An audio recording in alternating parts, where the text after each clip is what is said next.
नमस्कार, मैं भावना। चलिए देखते हैं झारखंड की 15 फटाफट बड़ी खबरों को। प्रधानमंत्री नरेंद्र मोदी ने किया ऐलान, गरीबों के लिए मुफ्त राशन योजना अगले 5 साल जारी रहेगी। प्रधानमंत्री नरेंद्र मोदी ने ऐलान किया है कि गरीबों के लिए मुफ्त राशन योजना अगले 5 साल तक जारी रहेगी। 80 करोड़ गरीब और जरूरतमंद लोगों को मुफ्त मोटा अनाज मिलता रहेगा। 5 राज्यों में होने वाले चुनाव से पहले पीएम ने इसकी घोषणा की है। गौरतलब है कि अगले साल लोकसभा के चुनाव भी होने हैं। उम्मीद की जा रही है कि केंद्र के इस फैसले से बीजेपी को राजनीतिक तौर पर लाभ होगा। झारखंड जगुआर के जवानों को हेमंत कैबिनेट ने विशेष सुविधा देने का किया फैसला। झारखंड जगुआर में कार्यरत पुलिस कर्मियों को विशेष सुविधा भत्ता देने का निर्णय लिया गया है। राज्य सरकार की ओर से इससे संबंधित प्रस्ताव कैबिनेट की बैठक में मंजूरी दे दी गई है। सरकार के इस फैसले के बाद रविवार को झारखंड जगुआर के जवानों के एक विशिष्ट मंडल ने सीएम से मुलाकात करके उनके प्रति आभार जताया। सरयू राय का दावा, दिसंबर तक गिर जाएगी हेमंत सरकार। भारतीय जनतंत्र मोर्चा के मुख्य संरक्षक और जमशेदपुर पूर्वी के विधायक सरयू राय ने दावा किया है कि हेमंत सरकार पर गंभीर संकट है। सरकार दिसंबर का महीना पार नहीं कर पाएगी। यहां मोर्चा के प्रतिनिधि सम्मेलन में उन्होंने कहा कि जो संकेत और सूचनाएं आ रही है उससे ऐसा प्रतीत होता है कि सरकार दिसंबर तक शायद ही बरकरार है। सरकार विधि सम्मत तरीके से काम नहीं कर रही है। भ्रष्टाचार बेहद तेजी से बढ़ रहा है और सरकार से शिकायत करने के बावजूद कोई असर नहीं हो रहा है।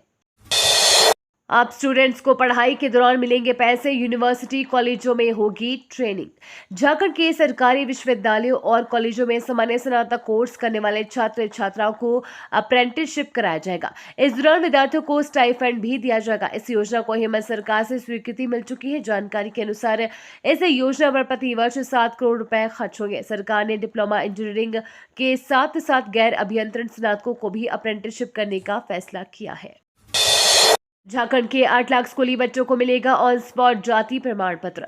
मुख्यमंत्री हेमंत सोरेन के निर्देश पर राज्य में कुछ समय पहले स्कूली बच्चों को जाति प्रमाण पत्र जारी करने के लिए अभियान चलाया गया।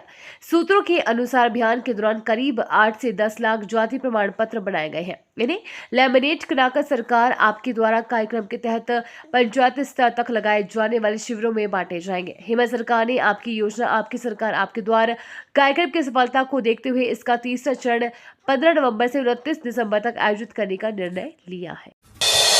भारत ने साउथ अफ्रीका को 243 रनों से हराया। भारत ने साउथ अफ्रीका को 243 रनों से हरा दिया है। 327 रनों के लक्ष्य का पीछा करने उतरी अफ्रीकी टीम 83 रनों पर ऑल आउट हो गई। जडेजा ने सबसे ज्यादा 5 विकेट झटका। इसके अलावा शमी और कुलदीप को 2-2 जबकि 1 विकेट सिराज के नाम रहा। महादेव बैटिंग ऐप स्कैंडल पर झारखंड में भी घमासान, आमने सामने आई बीजेपी कांग्रेस। छत्तीसगढ़ की बघेल सरकार में हुई महादेव बैटिंग ऐप स्कैंडल पर झारखंड भाजपा ने कांग्रेस को कटघरे में खड़ा किया है। भाजपा प्रदेश कार्यालय में पत्रकार वार्ता करते हुए प्रदेश महामंत्री डॉक्टर प्रदीप वर्मा ने कहा कि भाजपा शुरू से कहती आई है कि महादेव बैटिंग ऐप स्कैंडल को बघेल सरकार का संरक्षण समर्थन प्राप्त है और यही कारण था कि इसकी आज तक जांच नहीं हुई। बोकारो में मंदिर की मूर्ति तोड़े जाने पर गुस्साए लोगों ने किया जमकर विरोध प्रदर्शन। झारखंड के बोकारो में सनसनीखेज मामला सामने आया है, जहां बेरमो प्रसिद्ध शिव मंदिर की मूर्ति रविवार सुबह असामाजिक तत्वों ने क्षतिग्रस्त कर दिया। घटना की जानकारी मिलते ही आसपास के सैकड़ों लोग मंदिर के पास जमा हो गए और सड़क जाम कर प्रदर्शन करने लगे। साथ ही मूर्ति तोड़ने वाले लोगों के खिलाफ सख्त कार्यवाही व गिरफ्तारी करने की मांग करने लगे। पूरा मामला ललपनिया थाना क्षेत्र स्थित झरझरिया झरना का है।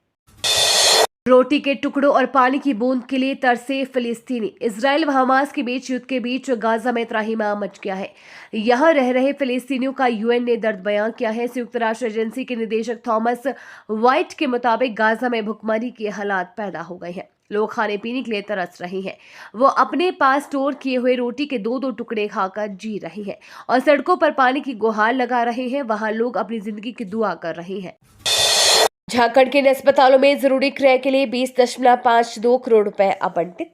राज्य के 8 जिला अस्पताल, 4 मेडिकल कॉलेज और 1 प्रमंडलीय अस्पताल के कर्मचारियों के वेतन, संविदा भत्ता और छात्रों के लिए छात्रवृत्ति के मद में 20,52,44,339 रुपए का अतिरिक्त आवंटन किया गया है।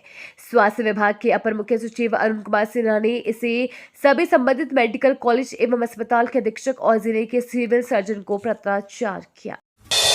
भारत बांग्लादेश सीमा पर अब अपराध को रोकेगी मधुमक्खियां। सीमा सुरक्षा बल भारत बांग्लादेश सीमा पर मवेशियों की तस्करी सहित अन्य अपराधों को रोकने के लिए एक अनूठा प्रयोग कर रहा है, जिसके तहत वहां वो मधुमक्खियां के छत्ते लगा रहा है। बीएसएफ की इस पहल से स्थानीय लोगों को रोजगार के अवसर भी उपलब्ध होंगे। मंत्रालय ने सीमा सुरक्षा बल को मधुमक्खी के छत्ते और मिश्र धातु से बने स्मार्ट बाड़ पर उन्हें ठीक से लगाने के लिए आवश्यक विशेषज्ञता प्रदान की है। केंद्र ने शुरू की 25 रुपए किलो पर प्याज की बिक्री। चुनाव के मौसम में आसमान छू रही प्याज की दरों के मद्देनजर केंद्रीय उपभोक्ता मामलात मंत्रालय ने विभिन्न सरकारी एजेंसियों के जरिए सस्ती दर पर प्याज की बिक्री शुरू करवाई है। देश के विभिन्न राज्यों व शहरों में रिटेल पॉइंट व मोबाइल वैन के जरिए प्याज 25 रुपए प्रति किलो के भाव से बेचा जा रहा है। एनसीसीएफ, नॉफेड, केंद्रीय भंडार और राज्यों के सहकारी समितियों के खुदरा दुकानों और मोबाइल वैन के जरिए ये बिक्री हो रही है। रतन टाटा ने गरीबों को दिया दिवाली गिफ्ट, अब हर कोई खरीद सकेगा इलेक्ट्रिकल कार।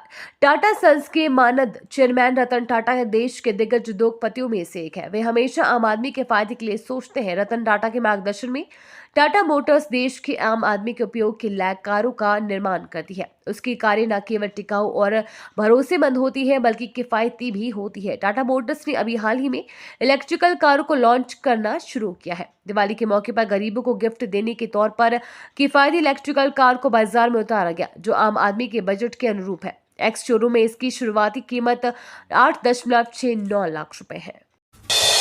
छापेमारी में खुलासा, ईडी अफसरों की हत्या साजिश रच रहा था प्रेम प्रकाश। झारखंड में प्रवर्तन निदेशालय के अफसरों को टारगेट करने के लिए नक्सली गिरोह के साथ साथ अमन साव गिरोह से भी प्रेम प्रकाश ने संपर्क किया था। ईडी ने इससे संबंधित कई दस्तावेज हासिल किए हैं। जांच में ये तथ्य सामने आया है कि प्रेम प्रकाश की गतिविधियों को लेकर जेल में बंद कैदियों ने कई बार ईडी से पत्राचार की कोशिश की, लेकिन ईडी तक ये पत्र जेल प्रशासन ने पहुंचने ही नहीं दिया। पत्र लिखने वाले कैदियों के खिलाफ ही जेल में सख्ती की गई। नक्सलियों की बड़ी साजिश विफल, चाईबासा में 3 आईईडी बरामद। कोल्हान के जंगल में सुरक्षा बलों को नुकसान पहुंचाने के लिए नक्सलियों के द्वारा लगाए गए 3 आईईडी बम को सुरक्षा बलों ने बरामद कर एक नक्सली साजिश को विफल कर दिया। पुलिस अधीक्षक आशुतोष शेखर ने बताया कि अभियान के दौरान रविवार को टोंटो थाना के तुम्बाहाका व रेंगड़ा हाथों के पास जंगली पहाड़ी क्षेत्र में सुरक्षा बलों को टारगेट करने के उद्देश्य से नक्सलियों के द्वारा पहले से लगाए गए। ये तो थी आज की बड़ी खबरें। अपने गांव या शहर की न्यूज देखने के लिए हमें कमेंट में जरूर बताएं कि आप न्यूज को कहां से देख रहे हैं।